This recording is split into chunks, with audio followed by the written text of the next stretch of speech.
Mine? Greetings, programs. This is Wretch, and welcome back to An English Haunting. And in the last episode, guys, we kind of helped the dead to see, or at least a corpse. We were able to get some eyeballs on Bertram and grab the violets that the ladies who were in mourning had on them, because apparently that is the way to actually talk to the champ here and see what we can do about getting these 1,000 pounds for him losing the fight. So let's see what happens here. I should knock first. Are you admirer? Did you come to bring the lucky charm?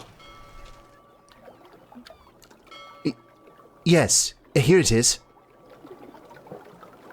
Let me see it. The violets. They arrived at last. You just saved our lives. Come in. Ooh. It's fortunate you've come. Excuse me? There were rumors that Walter Black's manager had paid off the owner of the Wild Orchid to stop supplying bouquets of violets to the champion. As you know, if 1 round doesn't enter the ring with that bouquet, he wouldn't be fit to fight. In that case, the fight would be declared in favor of Black.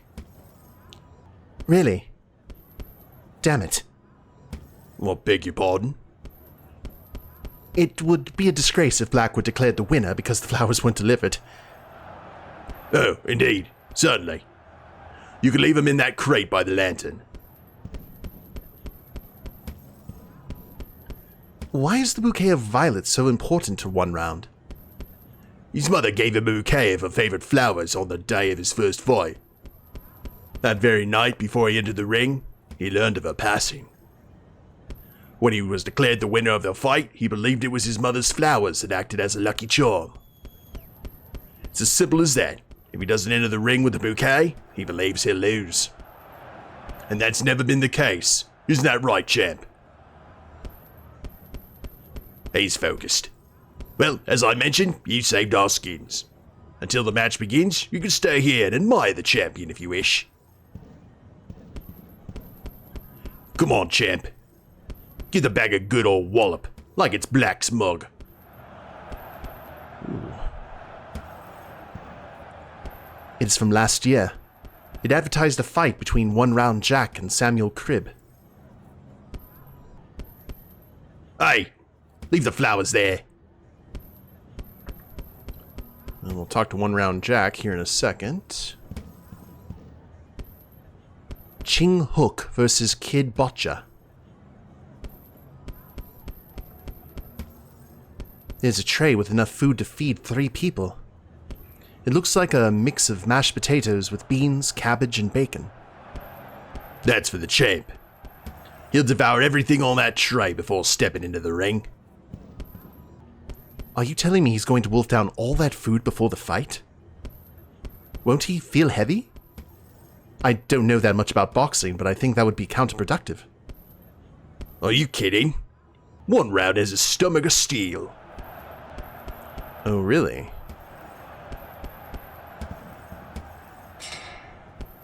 It's securely locked. That leads to the roof.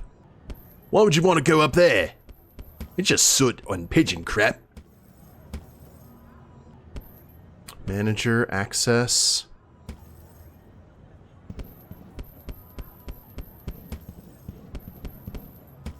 The crowd is getting impatient. Well, how's our friend Tony doing? Who? Tony, the owner of the Wild Orchid Flower Shop. Your boss. Ah, yes, fine. He's fine. You're new there, aren't you? I like you more than Tony's previous employee. What was that idiot's name?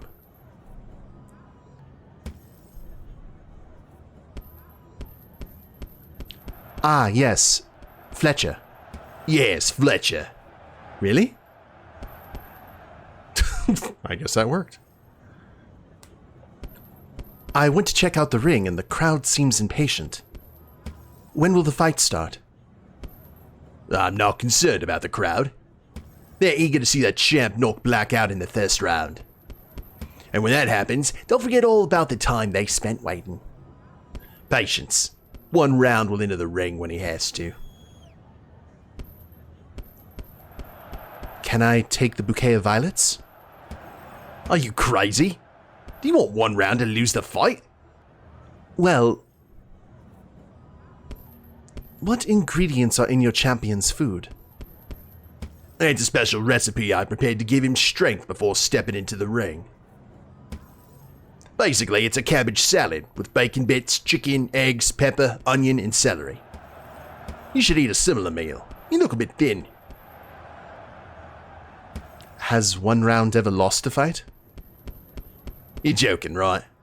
He hasn't lost a single one of the 65 fights he's had. All won in the first round. I'm going to watch how your champion trains. That's it. Enjoy his left hook. So...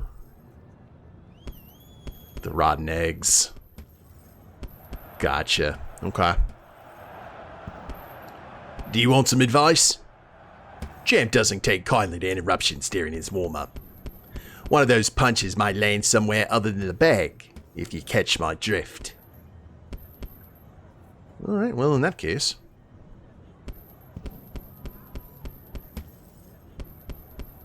No, I can't open this jar. The mold on the lid is solidified so much that I don't have the strength to open it. Uh-oh. Business card... What else do we have here? Metal door access manager. Oh, I know what to do. There is a gentleman who we've known for a long time who wants to test his strength. And he is still over at the college. University. Oh, it is his time to shine. But will he do it? Am I on the right track here? Come on, big bucks, no whammy. Mr. Lee? Yes? You're quite strong, aren't you? That's strongest in the university. Would you like to test it? I'd love to. See if you can open this jar. A jar? Sometimes they're tough to open, right? But not for me.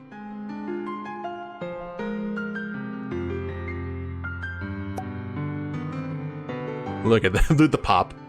Easy peasy. Thank you for your strength.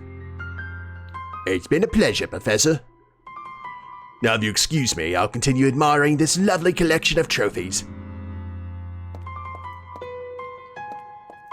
Good deal. That reminds me of that clip of the woman on the cooking show, and she couldn't get the jar open, so she eventually ran to the crowd and handed it to her dad. And I don't care how the dad's strength came into play. Could have been Thanos in the Infinity Gauntlet. He would have just ripped that arm right off. Alright, back to the... Oh, that's not the right spot. Back down the alley you go there, Patrick.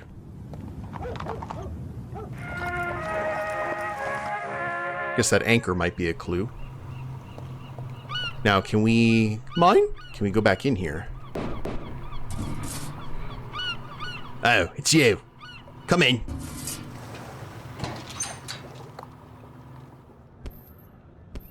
Okay. Bon appetit, 1 round. All right. Champ, get ready. I think it's time. Is the fight starting? Yeah, although he needs to eat something first. Would you like to watch the fight with me? Yes, I think it'll be interesting. It'll be epic. What a bloody fight! Short as a fart in a windstorm. And not a bugger in the crowd could bloody believe it.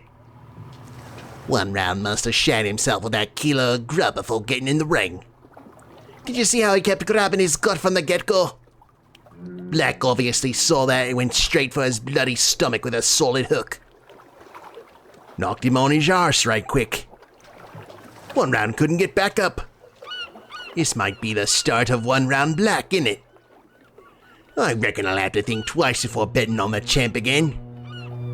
I couldn't agree more. Wasted all my wages on this bet. I couldn't agree more. I wasted all my wages on this bet.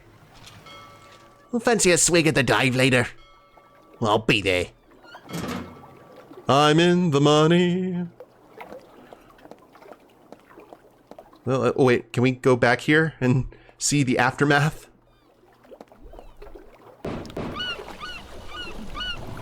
No one's answering. Yes, the franchise is over. Yeah, fight's over. Seems like some bloke bet on Walter Black. Some are just born lucky. That is me. I don't remember what voice I gave to him, but... I'm here to collect this. Let me see. Well. So you're the fool who bet on Walter Black, eh? Tell me, you have something we didn't? I beg your pardon? Who would bet against one round Jack if they didn't know he was going to lose? What are you implying? I ain't implying nothing. Just thinking out loud. We're the ones who rigged the fights, and believe me, this one wasn't. You won the bet fair and square. I'll bet your money. Lucky bastard. Here's your money. £1,000. Just the money I need. Yes, doesn't it? Who doesn't need a grand these days? Okay, let's go ahead and very quickly get out of this part of town and go to the other bad part of town and talk to Paddy, and hopefully this will settle up accounts. That'll be the hope and the dream.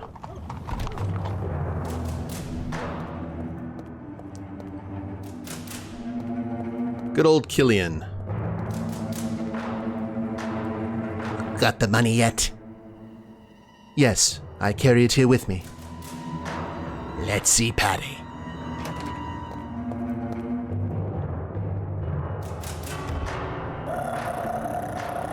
Good doggy. Mr. Moore. I suppose your presence here means you're to give me some joy. Indeed. Here's your money. £1,000. You can count it. I reckon you understand you shouldn't be messing with me, so I'll take your word for it, Mr. Moore. And let me say, I'm pleasantly surprised. Did you see that? Take a lesson from him. Damn it. Not to fire you lot and keep Mr. Moore for myself. He's got the makings of a collector. You kept your word. Now I'll be keeping mine. It'll please you to know Mr. Wood is still alive and hardly scratched. You're lucky Brian takes his time. It's been good for you, but I ain't sure if it's been good for me. Killian, have Mr. Wood released. Right away, Paddy.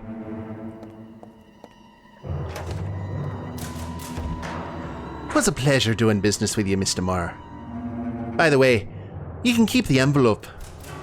Empty, of course. Can I help you with anything else?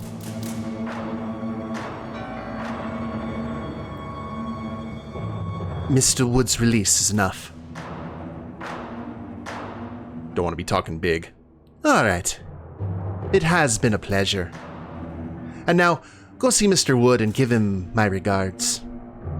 Tell him all is forgotten. For the moment.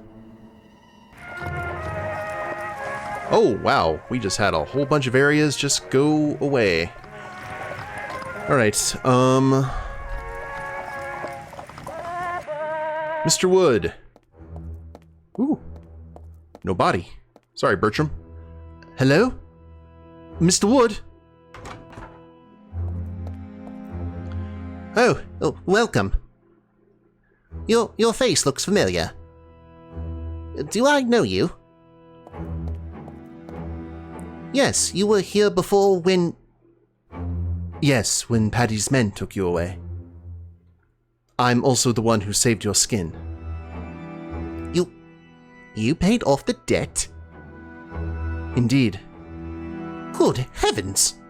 You saved my life! I don't know how to thank you. Ask for anything you want. Except money. May I ask you a question? Of course. Do you know Professor Ward? Oh, yes, I went to see him at the university where he works. He said he'd get in touch with me, but he hasn't shown up here. Did you talk about a certain photographic plate? Yes. How do you know about that? I'm his colleague. Professor Ward is absent. Did he mention my case to you? No, I hope you'll fill me in on this matter. Well, you see, this job is not as profitable as it was a few years ago. Having a photographic memento of loved ones is no longer socially acceptable. Some even consider it in poor taste. I don't blame them. I'm aware of the controversy surrounding my work. When the clientele started to dry up, I had to optimize resources. I got the photographic plates at a very good price through a contact. It was surplus from Romania. But as soon as I used them for my photographs... Wait a moment, I'll show them to you. Where? Oh, yes, here.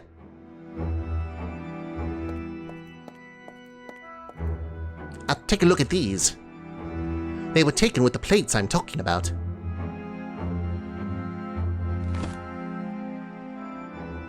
Ooh. Oh, wow, it's just a baby. I'm sorry you have to see these photographs. Oh, dead. Okay. But look at those spots around the child. At first, I thought they were dust specks near the lenses. Oh, sometimes it happens. Turn to the next page, please. Do you see? Those are not dust specks. Orbs. Excuse me? That's what this phenomena is called. Once it's been ruled out that there are particles in suspension or dirt on the lens. Well, after the previous photo, I made sure to thoroughly clean the lens and keep the studio even cleaner. Tell me, what are these things? There are several hypotheses, but the most common is that there are sources of energy. What kind of energy? Energy of a supernatural nature. Oh, well, turn to the next page. Metapsychic energy, undoubtedly. Do you see these shapes during the photo shoot?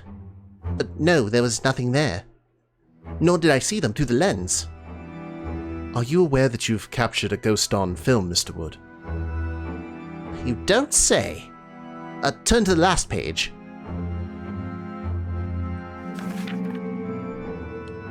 It's a ghost, isn't it? Definitely. It's a corporeal manifestation. There's no doubt about it. This is wonderful. Wonderful, you say? This is eerie, sir. Are you saying there are ghosts in my studio? In your studio, in your neighbors' homes, and even in the private quarters of Pope Pius X in the Vatican. The immaterial world, that world we don't see, may be as populated as our own plane of existence. It's one of the hypotheses I work with. And I'm sorry to say, but if there's a place that attracts these poor souls, it's your studio.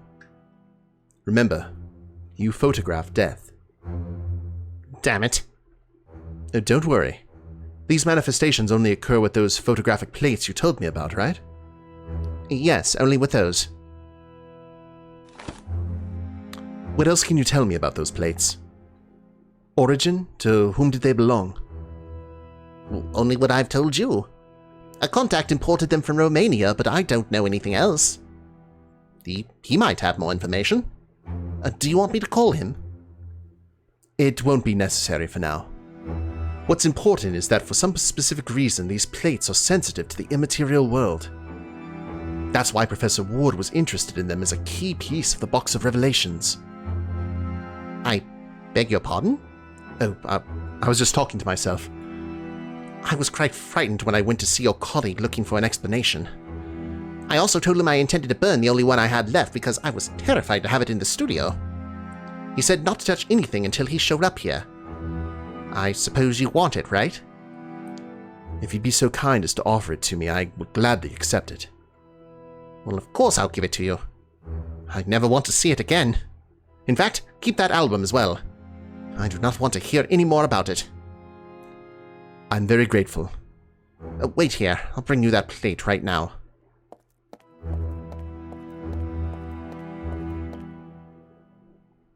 Ugh, that's a morbid thing to have. Here you go. And he was like, here you go. Thank you very much for your help, Mr. Wood. Nothing compared to what you've done for me.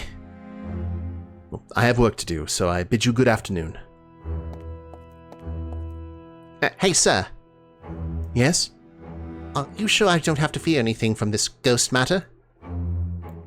You shouldn't fear the dead, Mr. Wood. Fear the living. Specifically, guys like Paddy. Stay away from them, alright? He's not gonna listen. Oh. Alright, another off the list. And now that we have an envelope, let's go ahead and do this. We'll put the business card. I'll put Florence Cook's business card in the envelope. Yes, indeed. And switch it in the tray. I can be quick and swap the envelopes. The time is now. Done. Oh, that's convenient. I think I heard a horse carriage. The coachman must be waiting at the door. Oh, Mr. Moore.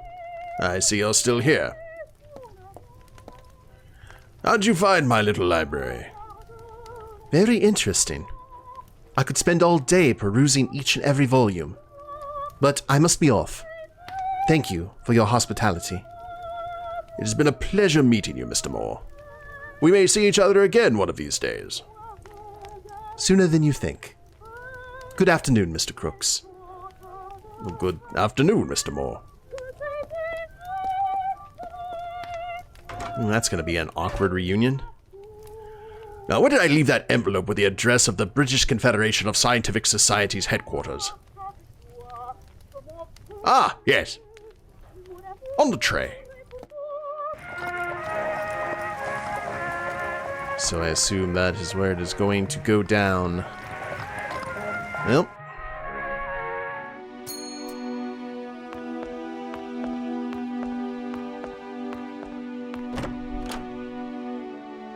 Good afternoon. Oh.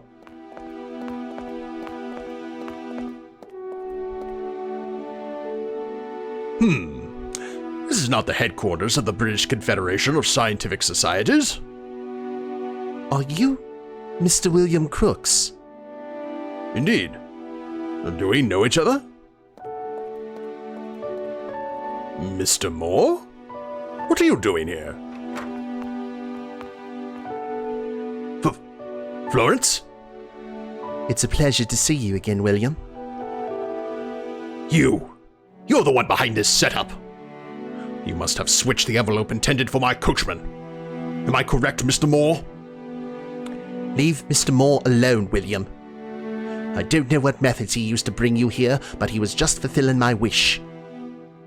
I won't deny that I am pleased to see you again.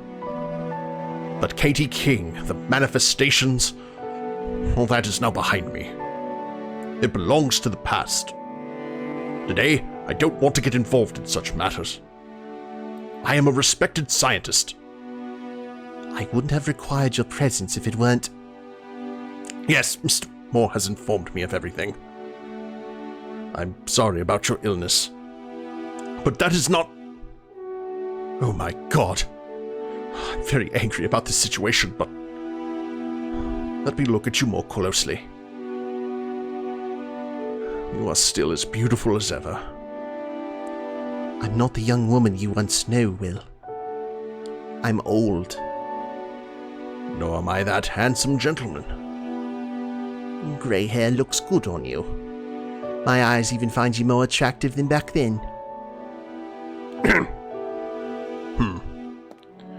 Gentlemen, miss, I must thank you for this unexpected gathering. It has made me feel 30 years younger.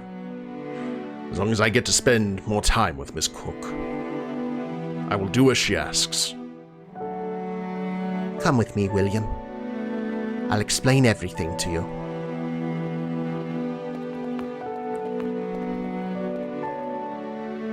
This is frustrating.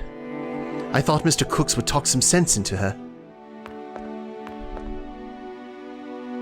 I hope my aunt doesn't have any problem. If anything happens to her, I will hold you responsible. Oh.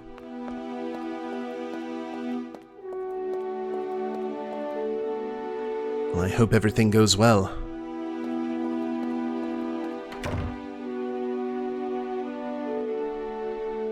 Ooh. We actually seen the thing? Yes, we are. Alright, here's what we're going to do. Sergeant Hughes used to possess me when the ectoplasm had just formed. I'll try to contain the emanation and prevent it from taking its final form long enough for you to take a sample. Do you have a container on you, Mr. Moore? Yes, here it is. As soon as you've taken the sample, I'll cut the connection. Are you all clear, Mr. Moore? Yes. Be quick.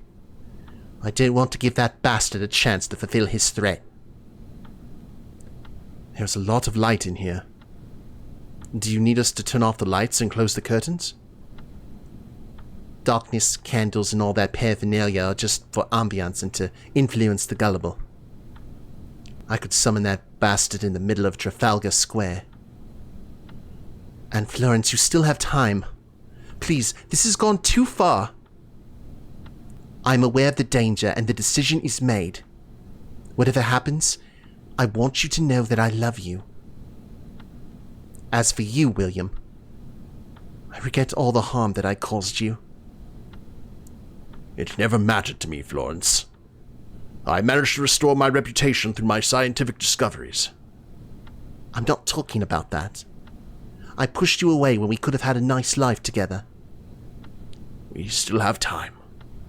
Everything will be fine. I will focus. I'll let you know when I'm ready. Take your time. Oh dear. Okay, photographic album, the photographic plate. We need the ectoplasm. We've got the crystal flask for it. Okay. Hello, birdie. A raven. Florence has always been accompanied by one. It is said that ravens anticipate the strange. When I investigated Florence, I asked her about it.